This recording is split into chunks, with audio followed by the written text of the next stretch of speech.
আজকের বিষয় আলোচনার বিষয় হচ্ছে শ্রীমা সারদা দেবী মুক্তিদাত্রী। মায়ের হাতে জীবের মুক্তির চাবিকাঠি। শুরুর আগে যেমন আমাকে বললেন যে একটা দুটো গান করতে হবে, একটা গান শুরুতে একটা শেষে। শুরু আমি করছি একটা গান। মা এসেছে মোদের কি আর ভাবনা ভাই, ভবের বোঝা দূরে ফেলে আয় সকলে নাচে গাই, মা এসেছে মোদের কি আর ভাবনা ভাই। এই গান দিয়ে শুরু করছি। আমার কাছে মিউজিক সেরকম কিছু নেই, আমি চাম্পুরাটা লাগিয়েছি শুধু। মা এসেছে মোদের কি আর ভাবনা ভাই, ওরে মা এসেছে মোদের কি আর ভাবনা ভাই, ভবের বোঝা দূরে ফেলে আয় সকলে নাচি গাই, ভবের বোঝা দূরে ফেলে আয় সকলে নাচি গাই, মা এসেছে মোদের কি আর ভাবনা ভাই, ওরে মা এসেছে মোদের কি আর ভাবনা ভাই। মাঝে জগৎ তারিণী ভব ভয় হারিণী, মাঝে জগৎ তারিণী ভব ভয় হারিণী, ধর্ম অর্থ কাম মোক্ষ সর্বদায়িনী, মাঝে জগৎ তারিণী ভব ভয় হারিণী, ধর্ম অর্থ কাম মোক্ষ সর্বদায়িনী, আবার না চাইতে সকল দিয়ে সন্তানেরই মন ভোলায়, না চাইতে সকল দিয়ে সন্তানেরই মন ভোলায়, মা এসেছে মোদের কি আর ভাবনা ভাই, ওরে মা এসেছে মোদের কি আর ভাবনা ভাই। ওরে কে আছিস কোথায় সবে আয় রে ছুটে আয়, ওরে কে আছিস কোথায় সবে আয় রে ছুটে আয়, এমন সুদিন পেয়ে রে ভাই হারাস নে হেলায়, ওরে কে আছিস কোথায় সবে আয় রে ছুটে আয়, এমন সুদিন পেয়ে রে ভাই হারাস নে হেলায়, শুধু জয় মা বলে দাঁড়া রে তুই দেখবি দুঃখের নামটি নাই, জয় মা বলে দাঁড়া রে তুই দেখবি দুঃখের নামটি নাই, মা এসেছে মোদের কি আর ভাবনা ভাই, ওরে মা এসেছে মোদের কি আর ভাবনা ভাই, ভবের বোঝা দূরে ফেলে আয় সকলে নাচি গাই, ভবের বোঝা দূরে ফেলে আয় সকলে নাচি গাই, মা এসেছে মোদের কি আর ভাবনা ভাই, ওরে মা এসেছে মোদের কি আর ভাবনা ভাই, ওরে মা এসেছে মোদের কি আর ভাবনা ভাই। মায়ের হাতেই সব চাবিকাঠি, মা এসেছে আর আমাদের ভাবনা কি। এবার ঠাকুর নিজে তার মাতৃভাব জগতে ছড়িয়ে দেওয়ার জন্য মাতৃভাবের সাধনাও করেছিলেন, সঙ্গে সঙ্গে মাকে নিয়ে এসছেন আর মাকে রেখে গেছেন ওই মাতৃভাব জগতে সকলের মধ্যে দৃঢ়ভাবে অঙ্কিত করতে। মা বললেন যে ঠাকুর এবার আমাকে রেখে গেলেন ঠাকুরের মাতৃভাব জগতে প্রচারের জন্য। এবার মাতৃভাব জগতে প্রচারের জন্য মা এসেছিলেন ঠাকুরের সহায়ক হয়ে। ঠাকুর ভবতারিণীর আরাধনায় 12 বছর কঠোর তপস্যা করেছেন এবং সেই কঠোর তপস্যায় যে সাধনলব্ধ সিদ্ধি বলুন, যা কিছু ঠাকুর অর্জন করেছিলেন, যা কিছু তিনি উপলব্ধি করেছিলেন, সে সবকিছু মায়ের শ্রীচরণে অর্পণ করেছিলেন। যখন ষোড়শী পূজা হয়, সেই দেবী মা ভবতারিণী ওদিকে ফলহারিণী কালী পূজার রাত্রে, ওদিকে মায়ের পুজো হচ্ছে রাত্রে দক্ষিণেশ্বর কালী মন্দিরে, এবং ঠাকুর মাকে পুজো করছেন নিজের ঘরে ষোড়শী রূপে। আর নিজের সাধনলব্ধ যা কিছু উনি অর্জন করেছিলেন সমস্ত কিছু মায়ের চরণে অর্পণ করে দিলেন, জপের মালা পর্যন্ত। এটা সাধারণ ব্যাপার না। ঠাকুরের কঠোর সাধনা আর সেই সিদ্ধি লাভ সমস্তটা মায়ের চরণে দেওয়া কেউ সাধারণ নারী হলে সহ্য করতে পারতো না। মা বলে সেটাকে গ্রহণ করতে পেরেছেন এবং মাও ওই দিন সমাধিস্থ ছিলেন পুরো সময়টা। মা পরে বলছেন যে আমি পরে লজ্জা পেয়ে উঠে দৌড়ে পালিয়ে এলাম।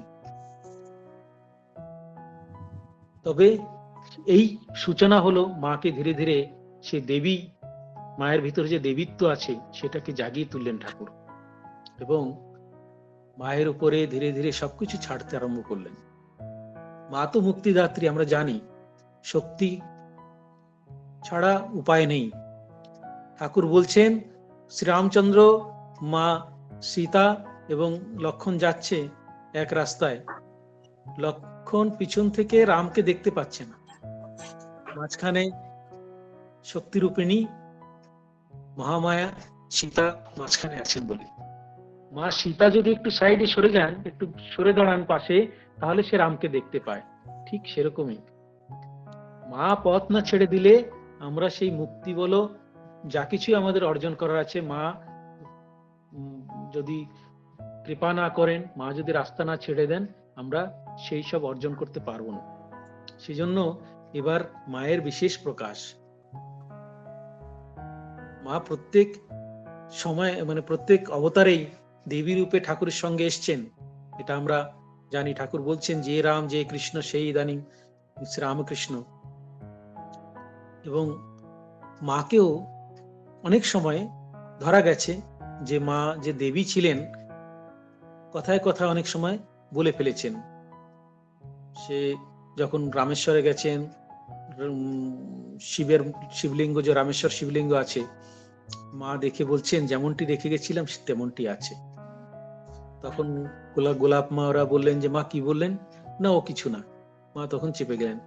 তবে ব্যাপারটা সবাই জানতে পারলো বা জানেও সবাই যে মাই জগদম্বা, মাই সেই দেবী। স্বামীজি বিশেষ করে মাকে এমন ভাবে মায়ের আরাধনা করতেন, মাকে সম্মান করতেন, মা পবিত্রতা স্বরূপিণী।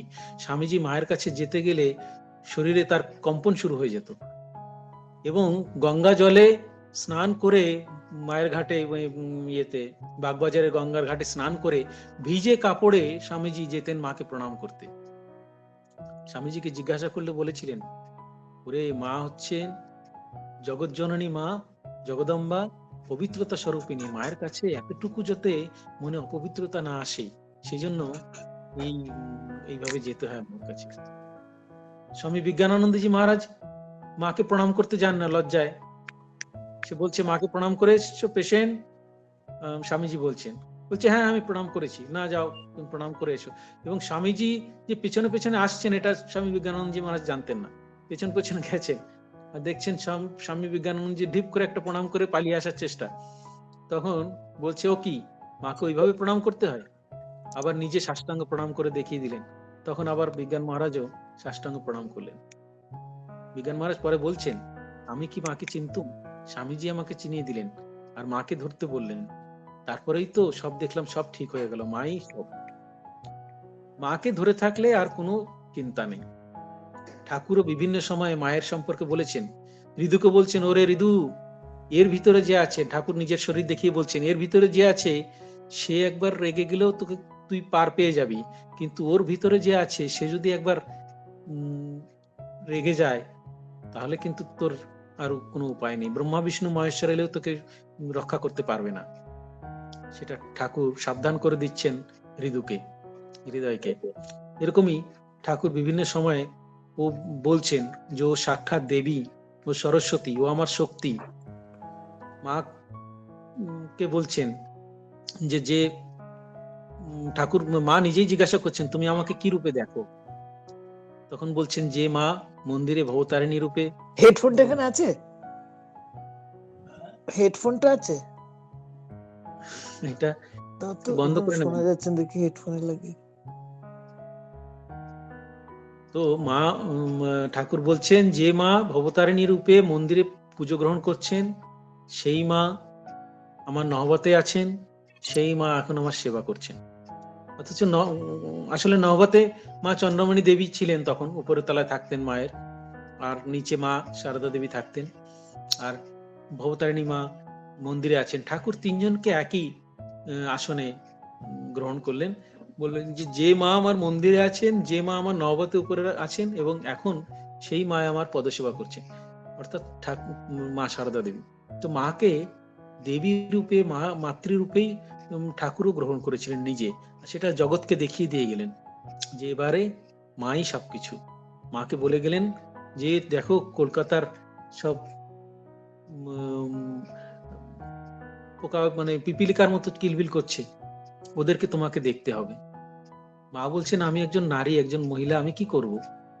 বলছে যে না, তোমাকে অনেক কিছু করতে, আমি তো কিছুই করিনি, তোমাকেই তো সবকিছু করতে হবে। ধীরে ধীরে মাও সেই জগৎ জননী রূপে, সংঘ জননী রূপে সন্তানের সমস্ত ভার নিতে আরম্ভ করলেন। যখন মা মা ভার নিতে আরম্ভ করলেন, তখন ঠাকুরের কথাও অনেক সময় উনি অমান্য করে গেলেন। ঠাকুর বলছেন, একজন মহিলা এসে ঠাকুরের খাবার নিয়ে যাচ্ছিলেন, মায়ের হাত থেকে সে নিয়ে বলল, মা দাও, আমি ঠাকুরকে খাবার নিয়ে দিই। মা বলেছেন বলে সেজন্য মা তাকে তার হাতে দিয়ে দিলেন। কিন্তু ঠাকুর খেতে পাচ্ছেন না, মা পিছনে পিছনে গিয়ে দেখছেন ঠাকুর বসে আছেন, থালা সামনে আছে। ঠাকুর বলছেন যে তুমি তো জানো আমি যাত্রার হাতে খেতে পারি না, তুমি জেনে শুনে কেন ওর হাতে পাঠালে? তুমি জানো না ওর চরিত্র কেমন? তখন মা বলছেন যে হ্যাঁ আমি জানি, তবে আজকে দিয়ে দিয়েছিলাম, আজ খেয়ে নাও। তখন ঠাকুর বলছে না, তোমাকে কথা দিতে হবে যে কোনোদিন আর এরকম করবে না, যাত্রার হাতে আমার খাবার পাঠাবে না।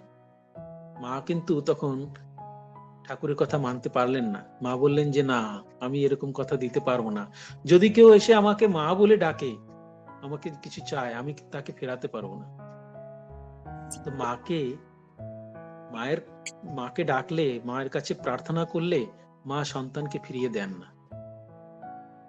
স্বামীজি এবং তার অন্যান্য গুরু ভাইরা কে কত রুটি খাবে, কতটা ভাত খাবে, সেটাও ঠাকুর নির্দিষ্ট করে দিয়েছিলেন।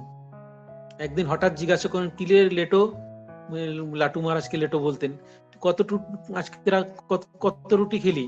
বলছি ছখানা খেয়েছি। ছখানা খেয়েছিস? তোকে তো আমি বলেছিলাম দুটো করে খেতে। হ্যাঁ, রাখাল তুই কটা রুটি খেয়েছিস? 4টে। না, তোমাদের তো এসব গন্ডগোল হয়ে যাচ্ছে, তো এত রাত্রে এত কিছু খেয়ে নিলে পরে যে সাধন ভোজন কখন করবি? দেখ তোর মায়ের কাছে চলে গেলেন সোজা দৌড়ে নহবতে। তুমি কি ছেলেদের সাধন ভোজন নষ্ট করে দেবে? এদেরকে ইহকাল পরকালে কি হবে তুমি সেসব চিন্তা করছো না, এদেরকে রাত্রে এত করে খাইয়ে দিচ্ছ, আমি বারণ করেছি। তখন মা বলছেন, ওদের খাওয়া দাওয়া নিয়ে তোমাকে আর ভাবতে হবে না। বলছে খাওয়া দাওয়া নিয়ে ভাববো না তো এদের সাধন ভোজনে কি হবে? বলছে সে ভারও আমি নিলাম। আমার ছেলেরা আমার কাছে যে যতটা চাইবে, যতটা পারবে, আমি তাকে পেট ভরে খাওয়াবো, তার জন্য তোমাকে ভাবতে হবে না, ওদের সাধন ভোজন আমি দেখবো। ব্যাস। ঠাকুর আর কিছুই বললেন না, চুপ করে পেছন ফিরে ঘরে চলে এলেন। ঠাকুর বুঝে গেলেন যে হ্যাঁ, এবার ভার নিতে আরম্ভ করে দিয়েছি। এইভাবে ঠাকুর ধীরে ধীরে মাকে পরীক্ষা করছেন এবং মাকে তৈরি করছেন, সবকিছু মাকে শিখিয়েছেন সেই দেবী রূপে তাকে প্রতিষ্ঠিত করার জন্য, এবং সংঘজননী হয়ে কিভাবে সমস্ত সন্তানের ভার তিনি নিতে পারেন, নেবেন, এইভাবে মাকে তিনি তৈরি করছেন। আর সে একবার বেনারসে আছে ঘটনা, স্বামী ব্রহ্মানন্দজি মহারাজ বেনারসে থাকাকালীন মা বেনারসে আছেন, আর ওই লক্ষ্মী নিবাসে মহারাজ স্বামী ব্রহ্মানন্দজি মহারাজ রোজ সকালবেলা একবার যেতেন মাকে প্রণাম করতে। তো সেদিনও গেছেন প্রণাম করতে, আর মা থাকতেন উপরের ঘরে। আপনারা যদি কেউ গিয়ে থাকেন বেনারসে, লক্ষ্মী নিবাস এখনো আছে, সেখানে মায়ের একটি ছোট ঘর আছে যেখানে মন্দির মতো করা আছে।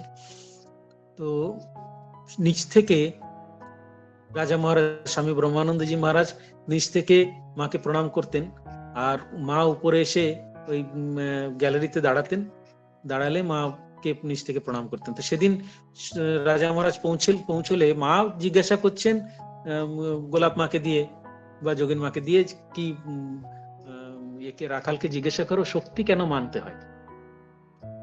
তখন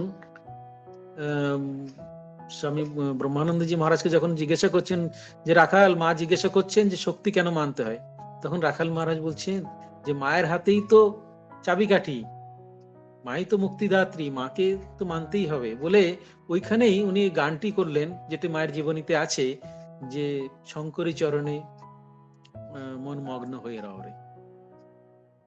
এই গানটি রাজা মহারাজ গেয়েছিলেন। আমি আজকে শেষে এই গানটি করব ভেবে রেখেছি। তো শঙ্করী চরণে মগ্ন হয়ে রাওরে এই গান গাইলেন, আর ওইখানেই সামনে উঠোনে গড়াগড়ে যাচ্ছেন, মাকে প্রণাম করে আর এই গান গেয়ে যাচ্ছেন। তো এইরকম মহারাজদের বা ঠাকুরের পার্শ্বদের মায়ের প্রতি শ্রদ্ধা ছিল, এবং মাও সেইভাবে সঙ্গজননী রূপে সঙ্গকে রক্ষা করেছেন, সমস্ত ভক্তদের রক্ষা করছেন, এখনো করছেন। আমরাও এখনো ছোট ছোট ঘটনা থেকে শুনতে পাই, জানতে পারি যে কিভাবে মা তাদের সন্তানদের রক্ষা করলেন। একবার শিবুদা কামারপুকুর থেকে মাকে নিয়ে যাচ্ছেন জড়ামাটি, যাওয়ার পথে হঠাৎ তার মনে হলো যে মাকে পরীক্ষা করতে, তার মনে একটা প্রশ্ন জাগলো যে এবার সে দাঁড়িয়ে গেল। মা একটু হেঁটে এগিয়ে গেলেন, গিয়ে পিছনে তাকিয়ে দেখছেন যে শিবু দাঁড়িয়ে আছে। কিরে শিবু আয়। তখন বলছে যে না আমি যাব না। কেন, কি হলো? বলে না তোমাকে একটা প্রশ্নের উত্তর দিতে হবে, তাহলে যাব। কি প্রশ্ন? বলে তুমি সত্যি কে বলো, তোমার সত্যিকারের রূপ কি, তুমি কি কালী? বলে লোকে বলে না, লোকে বললে হবে না, তুমি কি বলো? বলে দূর, আমি তো তোর খুড়ি।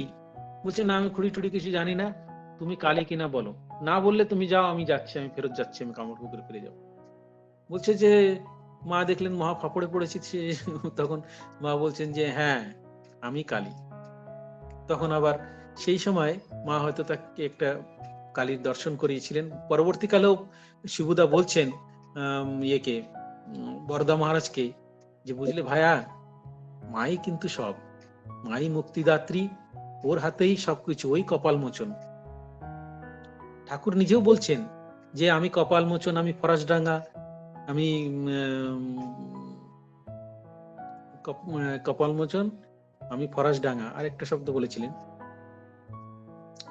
তো ঠাকুর আর মা কিন্তু আলাদা কিছু নয়। শ্রীরামকৃষ্ণ এবার কিন্তু যে অবতীর্ণ হয়েছেন, যে রাম যে কৃষ্ণ, সেটা তো ঠাকুর বলছেনই। এছাড়াও স্বামীজি তার পত্রাবলীতে লিখছেন তার গুরু ভাইকে, যে যখন মাকে জগৎ, এই ঠাকুরকে জগৎ মা কালী রূপে, মা কালীর অবতার রূপে জানবে, তখন জানবি যে ঠিক ঠিক ঠাকুরকে জেনেছে।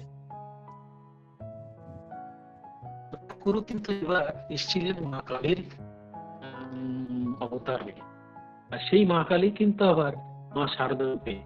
মানে একটা কয়েনের এপিট ওপিট বলতে গেলে, মাই ঠাকুর এবং ঠাকুরই মা, দুজনের মধ্যে কোনো ভেদ নেই, শুধু দুটো শরীর আলাদা, কিন্তু ভেতরের সত্তা একই, সেই একই ঈশ্বর বিরাজমান।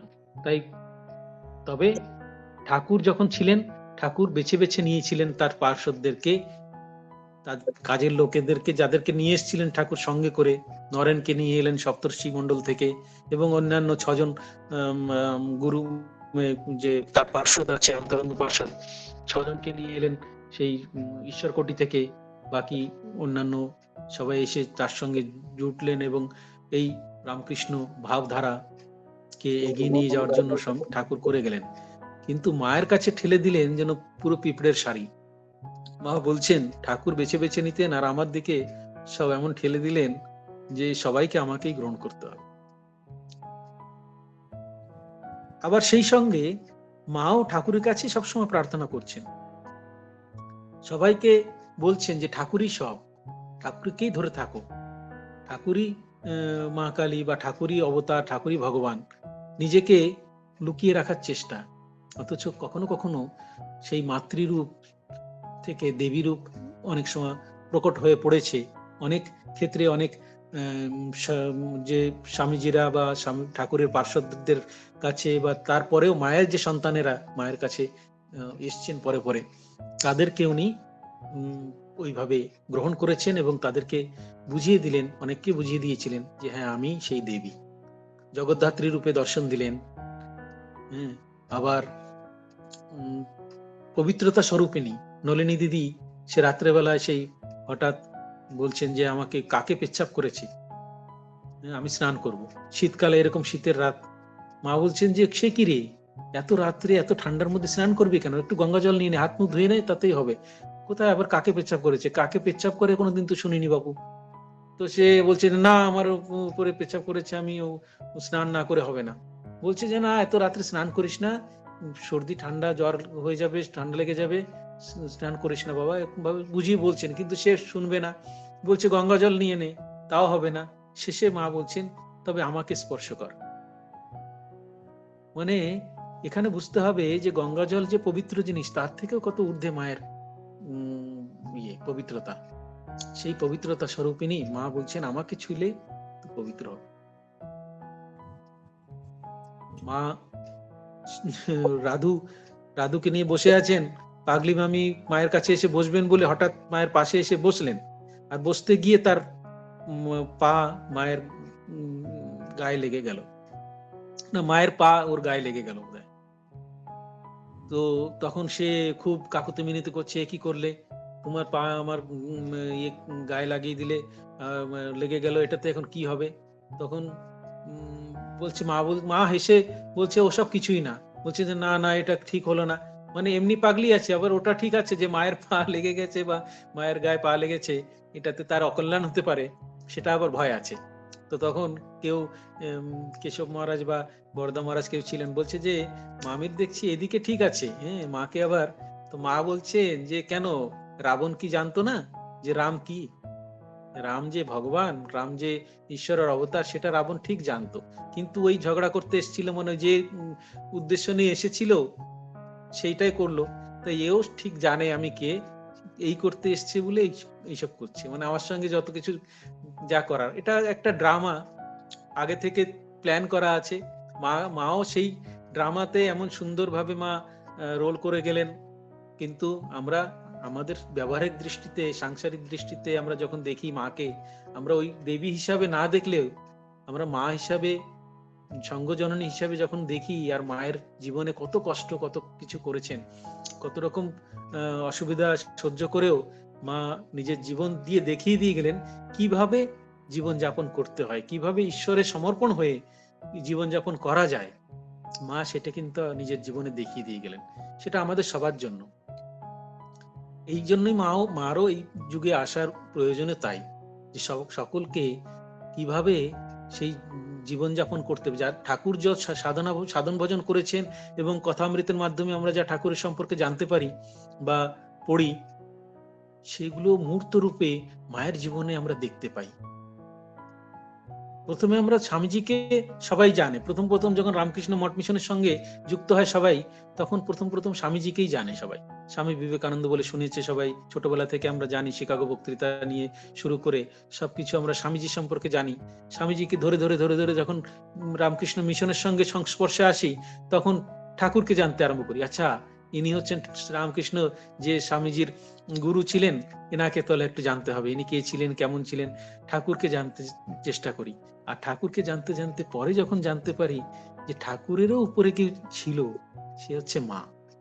মাকে যখন জানতে পারে, তখন কিন্তু সবাই ঠাকুর স্বামীজির প্রতি কতটা ভক্তি ভাব আছে থাকে জানি না, তবে মায়ের প্রতি একবার যদি ভক্তি এসে যায়, তখন ঠাকুর আর স্বামীজিও যেন তুচ্ছ মনে হয়।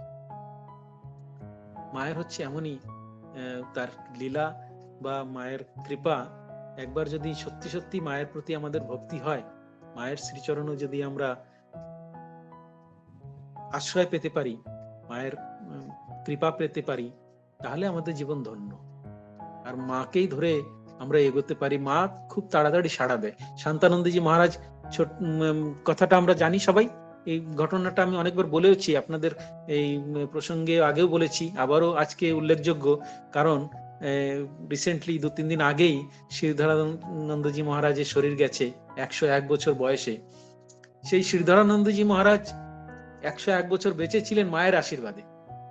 মা এটাও দেখিয়ে দিলেন যে ওর তো টিবি রোগ হয়ে মরে যাওয়ার কথা ছিল, কিন্তু সেটা মা আশীর্বাদ করেছিলেন যে ওর টিবি হবে না। আর সেই টিবি হবে না বলে শুধু যে ক্ষান্ত রইলেন তা নয়, মা তাকে 101 বছর পর্যন্ত জীবিত রেখেছিলেন, পরে নিজের কোলে তুলে নিলেন। এই সেদিনের কথা 2-3 দিন আগে। সেটাও সেই ঘটনা সবাই আমরা জানি যে শান্তানন্দজি মহারাজের টিবি রোগ হয়েছিল, উনি খুব অস্বস্তিতে পড়েছিলেন যে কি হবে, এই ছেলেটির কি হবে, এই ছেলেটি আমাকে সেবা করছে, এরও তো রোগ হয়ে যাবে, এ তো আমার থালাতে খাচ্ছে, আমার স্পর্শ সবসময়, আমাকে স্নান করানো, আমাকে সবকিছু সেবা ওই করছে। তবে এর যদি টিবি রোগ হয় তাহলে আমি নিজেকে ক্ষমা করতে পারবো না, এরকম একটা তার মনে একটা দ্বিধার মধ্যে ছিলেন।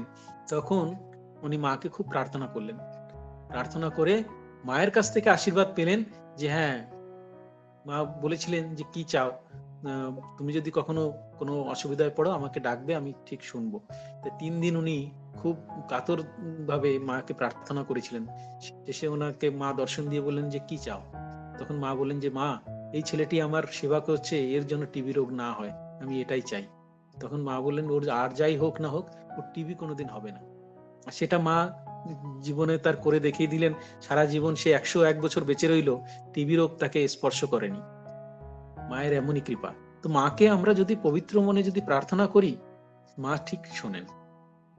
এই উদাহরণ আমাদের সামনে রইল। এরকম অনেক উদাহরণ আছে, আমরা অনেকটা জানি অনেকটা জানি না।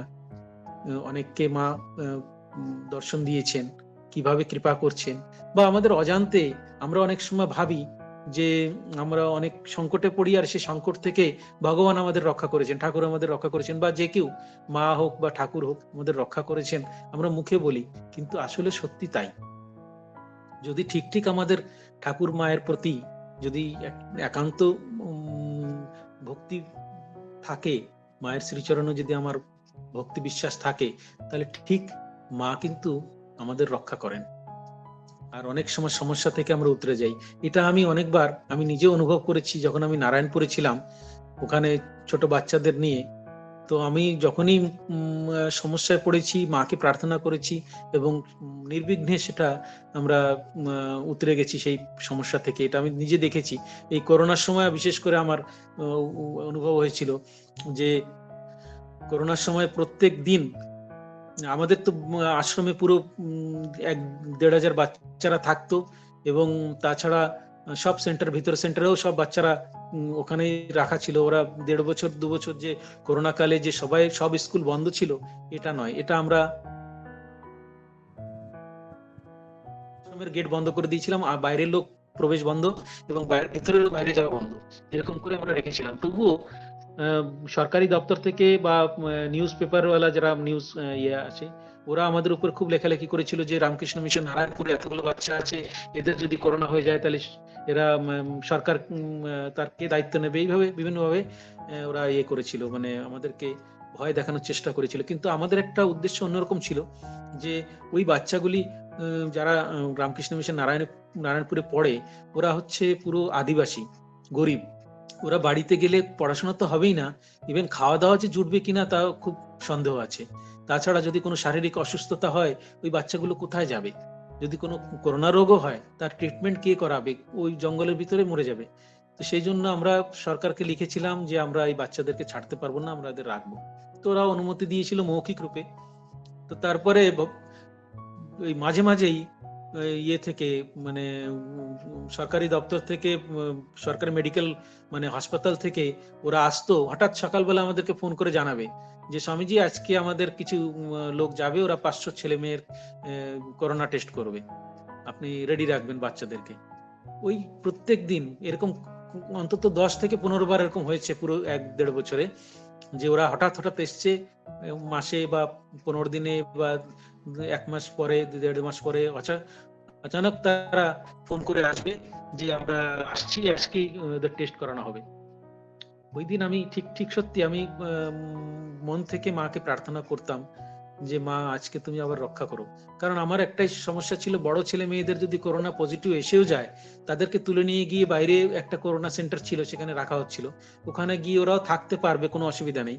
কিন্তু ছোট বাচ্চা যারা ক্লাস 1-এ পড়ে, একেবারে 5 বছরের বাচ্চা, 5.5-6 বছরের বাচ্চা, ও মা ছাড়া থাকতে পারে না। বা আমাদের আশ্রমে যারা, আমাদের হোস্টেলে যে মহারাজ বা আমাদের কর্মচারীরা দেখাশোনা করে, ওদের ছাড়া সে থাকতে পারে না।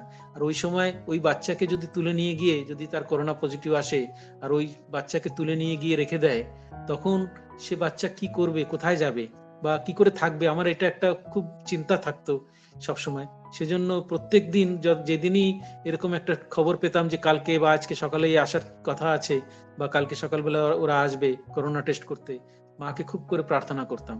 আর ওই 1-1.5 বছরে প্রত্যেকবারই 400-500 ছাত্রকে করোনা টেস্ট করেছে, কিন্তু কোনোবারই একটা বাচ্চা পজিটিভ আসেনি, এটা ঠাকুরের বিশেষ কৃপা বা মায়ের বিশেষ কৃপা আমি বলি। তাই আমার নিজের অনুভব থেকে, আমি মাকে দর্শন করিনি কখনো বা মায়ের কোনো আদেশ পাইনি বা দেখিনি, কিন্তু এই যে প্রার্থনা করেছি বা সেই প্রার্থনাতে আমি উতরে গেছি বা আমার মা শুনেছেন, এটা আমার বিশ্বাস, আর সেজন্য কোনো বাচ্চারই করোনা পজিটিভ হয়নি, এই বিশ্বাস নিয়ে আমি এগিয়ে গেছি। তো এরকম প্রত্যেকেই আমরা, দেখুন আমাদের মধ্যে সেই পবিত্রতা, মা বলেছেন, সেটা যদি তোমার ভিতর সেরকম পবিত্রতা না থাকে, হয়তো তুমি আমাকে নাও দেখতে পারো বা নাও শুনতে পারো আমার বাণী। যখন তুমি দেখতে পাবে, তোমার মনের অবস্থা বা মনের পবিত্রতা সেই লেভেলে যাবে, তখন তুমি আমাকে দেখতে পাবে বা আমার কথা শুনতে পাবে।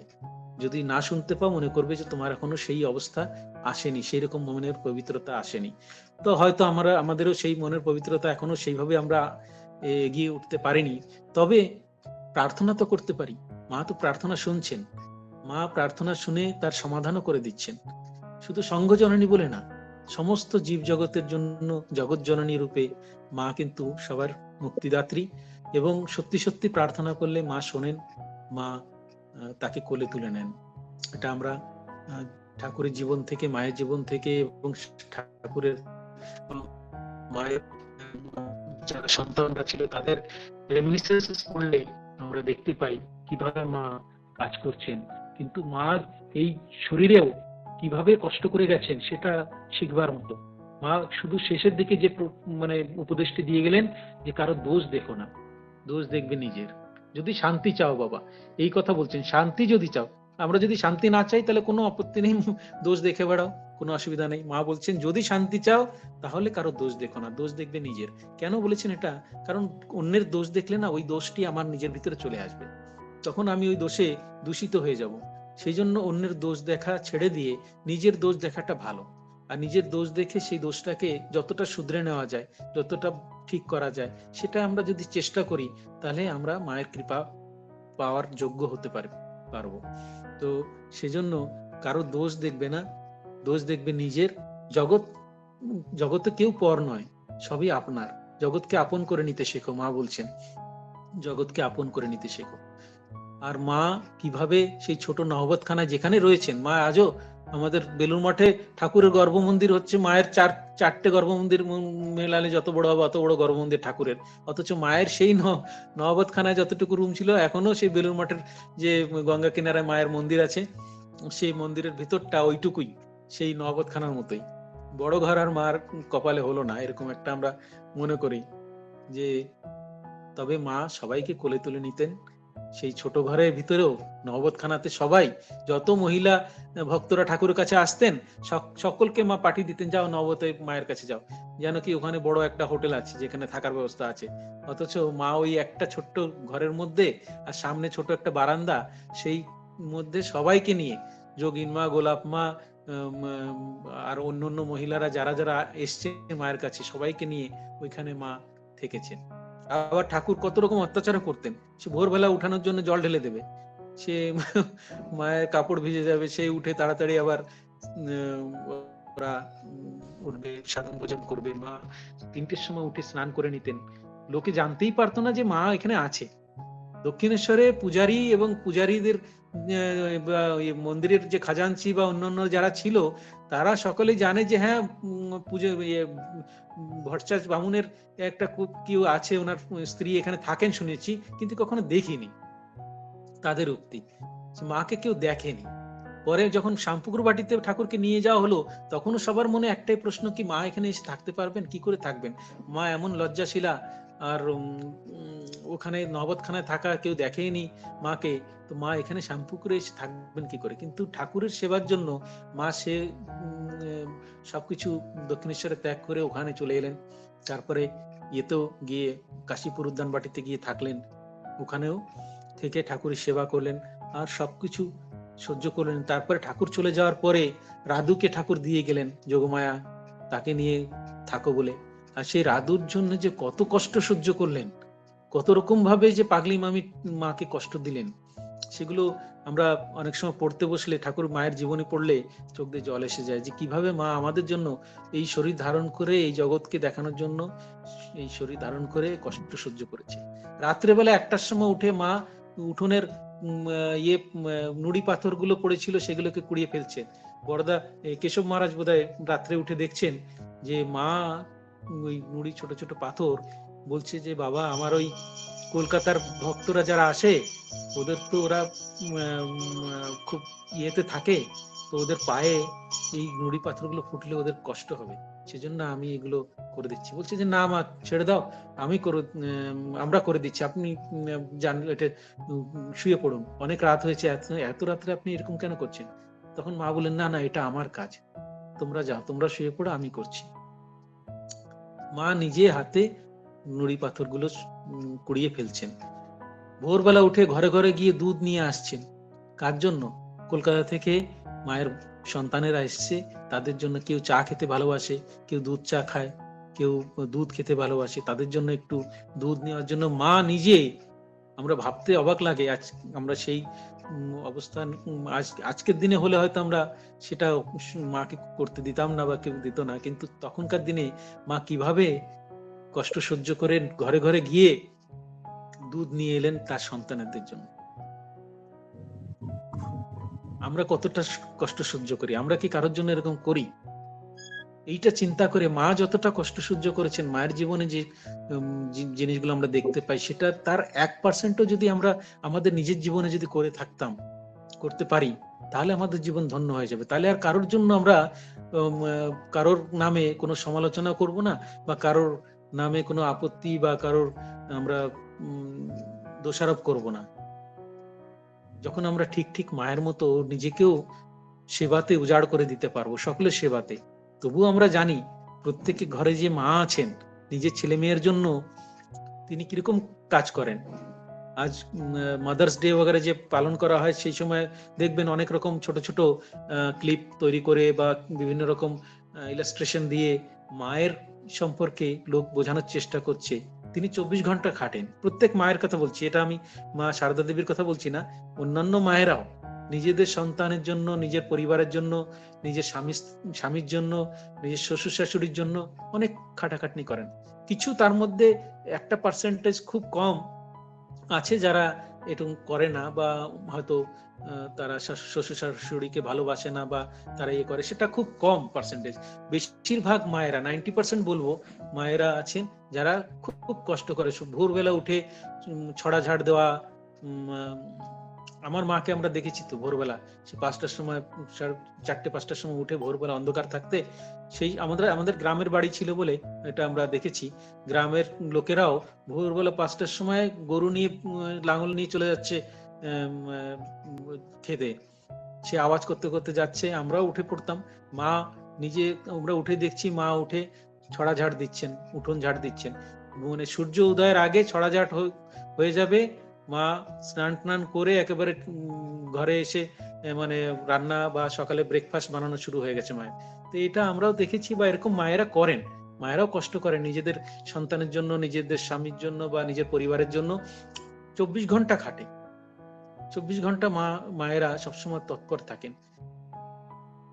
সেই রকম যদি আমরা মা সারদা দেবীর সঙ্গে আমাদের অন্য মায়েদের তুলনা করি, তার 100 গুণ উপরে মা। শুধু যে মা নিজের স্বামীর জন্য করছেন তা নয়, সমস্ত সন্তানের জন্য। রাত্রে বসে সেই ঠাকুরকে সন্দেহ করেছিলেন যোগেন মহারাজ যোগানন্দজি, যে ঠাকুর ঘরে নেই। উনি মনে মনে ভাবলেন, আরে রাত্রে বলে হঠাৎ ঘুম ভেঙে গেল, ঘুম ভেঙে দেখছে ঠাকুর ঘরে নেই। ঠাকুর ঘরে নেই মানে কোথায় গেছেন? তাহলে কি মায়ের কাছে গেছেন? এই তো উনি বলেন উনি ত্যাগী, তাহলে কি ওনার জীবনেও এরকম ভোগ বাসনা রয়ে গেছে? বা এরকম একটা মনে মনে উনি বিভিন্ন রকম চিন্তা করছেন, করে উনি বেরিয়ে দেখার জন্য চেষ্টা করবেন বলে ঠাকুরের বারান্দায় এসে, এই পাশে উত্তরের বারান্দায় এসে দাঁড়িয়েছেন। আর দেখছেন ঠাকুর ঝাউতলার দিক থেকে আসছেন গাড়ু হাতে নিয়ে। আর হঠাৎ বিদ্যুৎ চমকালো সেই সময়, দেখছেন মা বারান্দায় বসে সমাধিস্থ হয়ে বসে আছেন, জপ করছেন। লজ্জায় মাথা নিচু হয়ে গেল যোগেন মহারাজের। ঠাকুর এসে দেখলেন যোগেন দাঁড়িয়ে আছে। ঠাকুর হেসে দিলেন, ঠিক করেছিস, সাধুকে দিনে দেখবি, রাতে দেখবি, তবে বিশ্বাস করবি। এরকম ছিল মা আর ঠাকুরের জীবন, পবিত্র জীবন। সেই মা শুধু জপ ধ্যান করছেন নিজের জন্য না, নিজের সন্তানের জন্য। 1-1 লাখ লাখ লাখ মানে মন্ত্র জপ করছেন মা সন্তানের জন্য। মাকে বলছে সবাই যে মা তুমি এখনো এখন এত জপ ধ্যান কেন করো? বলছে যে অনেক সন্তানেরা আছে আমার, তারা দীক্ষা নেয়, মন্ত্র নেয়, কিন্তু সাধন ভোজন করে না, জপ ধ্যান করে না, তাদের জন্য করতে হয় বাবা। মা নিজের জীবন দিয়ে দেখিয়ে দিয়ে গেলেন কিভাবে শুধু নিজের জন্য নয়, সমস্ত সন্তানের জন্য কিভাবে কাজ করা যায়, তাদের জন্য কিভাবে নিজের জীবনটাকে উৎসর্গ করে দেওয়া যায়, সেই জীবন দেখিয়ে দিয়ে গেছেন। আজকে অনেকটা সময় হয়ে গেল, আমি অলরেডি সময় 9টা পর্যন্ত আমরা ভেবেছিলাম, একটা গান এরপরে আমি করব। আর আজকের দিনে মায়ের জীবন নিয়ে আলোচনা আমরা করছি। মহারাজ, আমি একটুখানি একটা কথা, আমি জীবনের অভিজ্ঞতাই আমি জানতে মানে বলতে চাইছি। এই মায়ের কথা যেহেতু হচ্ছে, আমার 20 দিন আগের অভিজ্ঞতা এটা। আমার মেয়ের 8 বছরের মেয়ে, তার গল ব্লাডার স্টোন অপারেশন হয়েছে। সেই সময় ও রোজ না ঘুম থেকে উঠে যখন স্কুলে যায় তার আগে 7টার সময়, 7টা 7:30টার সময় ও মায়ের কাছে প্রার্থনা করে, আমায় সব বিপদ কাটিয়ে ওঠার শক্তি দাও। মেয়ের রোগ ধরা পড়লো, গল ব্লাডার স্টোন। তারপর অপারেশন হলো। এবং মানে কি বলবো মহারাজ, ও শুধু মায়ের কাছে না প্রার্থনা করে গেছে, ওইটুকু বাচ্চা। সে শুধু যখন কষ্ট হয়েছে মায়ের কাছে প্রার্থনা করেছে। ও কোনোদিন মানে ও অপারেশনের ব্যথা যন্ত্রণা আমার মনে হলো না, ও মানে ওর কিছু ফিল হলো। আর তারপরে শুধু তাই না, ও যখন ব্যথাটা হচ্ছিল, কখনো আমার নিজেরও হয়েছে, 2-3 মিনিটে ওই ব্যথা কমে যাওয়া সম্ভব না। ও মায়ের একটা ছবি নিয়ে বুকের কাছে, মা কমিয়ে দাও কমিয়ে দাও এইরকম ভাবে মানে প্রার্থনা করলো। তারপরে 2-3 মিনিট বাদে বললো, মা আমার না কমে গেছে। আমার না এটা মানে সত্যি অবিশ্বাস্য একটা ব্যাপার। কিন্তু আমি এই মাকে তো আমি নিজেও মানি, এবং ওইটুকু সন্তান সে এ করলো। মানে এই মায়ের কৃপা যে কি, সেটা আমি প্রত্যক্ষভাবে সেদিন মানে এ করেছি। আপনার ঠিক কথায় আমার হলো। ঠিক। তো খুব ভালো লাগলো আপনাদের সঙ্গে কথা বলে। আর মার কাছে প্রার্থনা করি আমাদের সকলকে মা পবিত্র করে দিক, আমাদের মন অন্তর থেকে পবিত্র করুক। ওটাই হচ্ছে আমাদের পবিত্রতা, হচ্ছে লক্ষ্য। পবিত্র হয়ে গেলেই সবকিছু পেয়ে যাব। একবার যদি মনের অবস্থা ওই পবিত্রতম অবস্থায় আমরা পৌঁছে যেতে পারি, ঈশ্বর লাভ বলুন সবকিছু আমাদের তখন হাতের মধ্যে। কিন্তু সেই পবিত্রতাটা আনতে একটু কঠিন পরিশ্রম করতে হবে। সবসময় ঈশ্বরের নাম, মায়ের নাম, ঠাকুরের নাম, বা যে গুরু আমাকে দীক্ষা দিয়েছেন, মন্ত্র দিয়েছেন, সেই মন্ত্র সতত জপ করতে হবে, তাতেই মন পবিত্র হবে। সমস্ত সংস্কার কেটে, কুসংস্কার কেটে সুসংস্কারে পরিণত হবে এবং মন পবিত্র হয়ে যাবে। আমি মায়ের কাছে প্রার্থনা করি আমাদের জন্য সেই মনের পবিত্রতাটুকু এনে দেন মা, আর সকলের মঙ্গল করুন। ওম শান্তি শান্তি শান্তি, হরি ওম। এবার একটা গান করি লাস্ট, যেটা চেয়েছিলাম।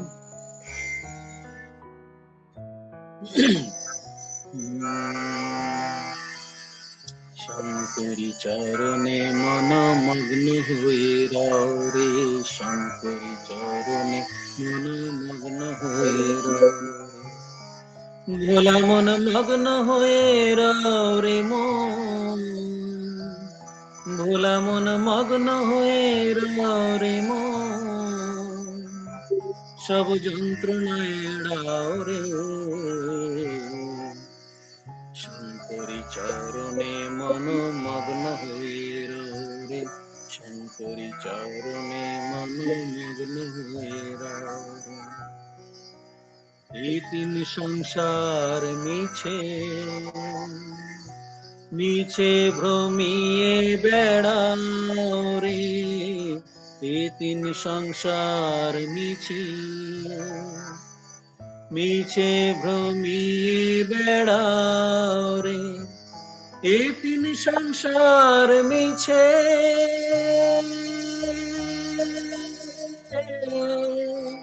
মিছে ভ্রমিয়ে বেড়াও রে, এ তিন সংসার মিছে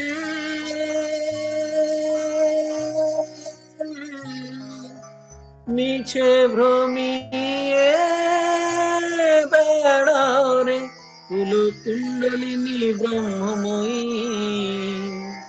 কুল কুণ্ডলিনী ব্রহ্মময়ী, অন্তরে ধিয়াও রে,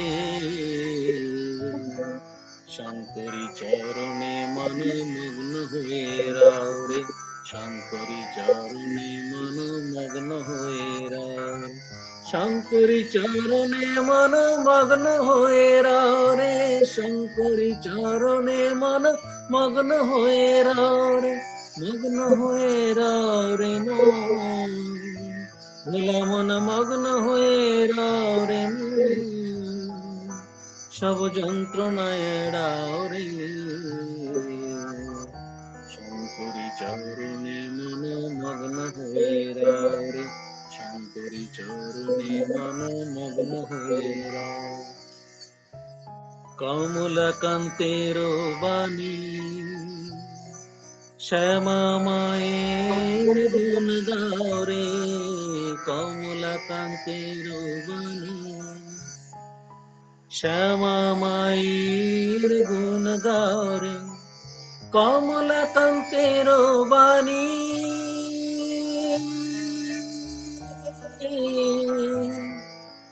শ্যামা মায়ের গুণ গাও রে, কমলাকান্তের বাণী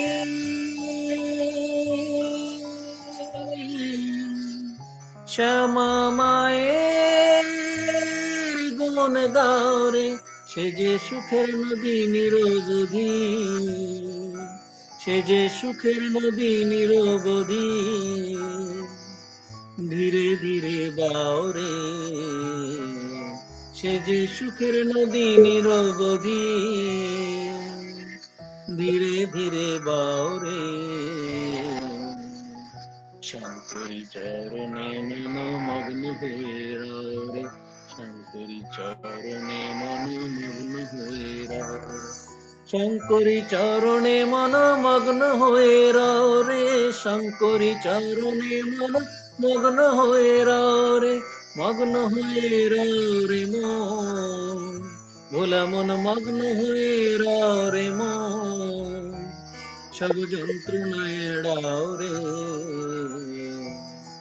শঙ্করী চরণে মন মগ্ন হয়ে রাও রে, শঙ্করী চরণে মন মগ্ন হয়ে রাও রে, শঙ্করী চরণে মন মগ্ন হয়ে রাও রে, শঙ্করী চরণে মন মগ্ন হয়ে। মহারাজজি, জয়রামবাটিতে মায়ের পা ছড়িয়ে বসা একটি ফটো আমরা দেখি এবং সেটিতে দেখি যে মা একটি হাত মুষ্টিবদ্ধ আছে, অর্থাৎ মুঠো করে রয়েছেন। এবং ডাইনিং হলে বিভিন্ন মঠ মিশনে এবং অনেকে ভক্তরা বাড়িতে মায়ের সেই ফটোটি ডাইনিং হলে রাখেন। তো এই ফটোটির কি বিশেষত্ব রয়েছে? না, আমি ফটোটার বিশেষত্ব জানি না, তবে আমি খোঁজ নিয়ে পরে জানাতে পারবো। তবে হয়তো মায়ের হাতে কিছু আছে, আর আমাদের ভক্তি ভাবের দৃষ্টিতে আমরা বলতে পারি মায়ের হাতে চাবিটা রয়েছে, যে চাবি যতক্ষণ খুলে না দেবে আমাদের মুক্তি নাই। সেজন্য মায়ের কাছে প্রার্থনা, আর মায়ের হাতে যে চাবি আছে সেজন্য আমাদের জন্য আমাদের দ্বার উন্মুক্ত করে দেন। তবে কি মুক্তি, আমি নিজে, আমার নিজের মত এটা, আমি মুক্তি চাই না। আমি চাই মায়ের হাতের মানে শিশু সন্তানের মতো থাকতে পারি, মা যখন যখন দরকার হবে আবার পাঠিয়ে দিক, আবার কাজ করব, ঠাকুরের কাজ করব, ঠাকুরের সঙ্গে জন্য হোক বা ঠাকুরের বিভিন্ন ভাবের প্রচারের জন্য হোক, সেজন্য যখন যেমন দরকার হবে মা আবার আমাকে ইয়ে করুক। একবারে মুক্তি নিয়ে বেরিয়ে যেতে চাই না। তো যদিও মা মুক্তিদাত্রী, হ্যাঁ, তবে সংসারের বিভিন্ন রকম এই কষ্ট সহ্য করতে পারা যায় না বলে অনেক সময় মনে হয় যে না, আর যেন এই মনুষ্য জন্ম দরকার নেই। কিন্তু ওই যে ঠাকুর বলছেন, আমি মুক্তি দিতে কাতর হই না, এই হ্যাঁ, মুক্তি দিতে কাতর হই না, ভক্তি দিতে কাতর হই। অর্থাৎ ভক্তি আস্বাদন করা এটা একটা বিশেষ জিনিস। ঈশ্বরের ভক্তি নিয়ে থাকা, তার সেই লীলা বিলাসের মধ্যে, সেই লীলার মধ্যে লীলার একজন পার্শ্বদ হওয়া বা লীলার সঙ্গী হওয়া একটা বিশেষ কৃপা ঈশ্বরের। যদি তাই হওয়া যায় তাহলে মুক্তির দরকার হয় না। তবে আমি ফটো সম্পর্কে আমি খোঁজ নেব, আমি সত্যি জানি না এটা মায়ের ফটোটা কিছু তাৎপর্য আছে কি, এই ফটোর কিছু বিশেষত্ব কিছু আছে কিনা। হ্যাঁ মহারাজজি, আমরা আমার মনে হয় মায়ের কাছে একটা সমস্যা সমাধানের চাবি আছে। আমার সংসারই হতে মনে হয় আমাদের সব সমস্যা সমাধানের চাবিটাই বোধহয় মায়ের হাতে আছে, এটাই মনে হয়। সেই কথাই তো উনি বললেন মহারাজজি। হ্যাঁ, সেটাই আমার মনে হয়। আপনাদের কাছে হচ্ছে ব্রহ্মজ্ঞানের চাবি, আমরা তো ব্রহ্মজ্ঞান পাবো না মহারাজ, তাই আমাদের মনে হয় আমাদের সব সমস্যা দানের চাবি মায়ের কাছে। না, ব্রহ্মজ্ঞান সংসারে থাকলে ব্রহ্মজ্ঞান হবে না, এটা ভুল। সবাই সব অবস্থা থেকেই ব্রহ্মজ্ঞান লাভ করতে পারেন, শুধু মনের ওই অবস্থাটুকু আনতে হবে যে পবিত্র মন হয়, যেটা বলছি না শুদ্ধ মন। ঠাকুর বলছেন শুদ্ধ মন শুদ্ধ বুদ্ধি এক, শুদ্ধ ওই শুদ্ধ মনেই ঈশ্বরের দর্শন হয় বা ঈশ্বর লাভ হয়, ব্রহ্মজ্ঞান লাভ হয়। সেই শুদ্ধ মনটাকে আনতে পারলে আর সবকিছু সম্ভব। চেষ্টা করছি, আমরা সবাই চেষ্টা করছি সবসময় মনটাকে শুদ্ধ করার চেষ্টা করতে হবে, তাতেই হবে।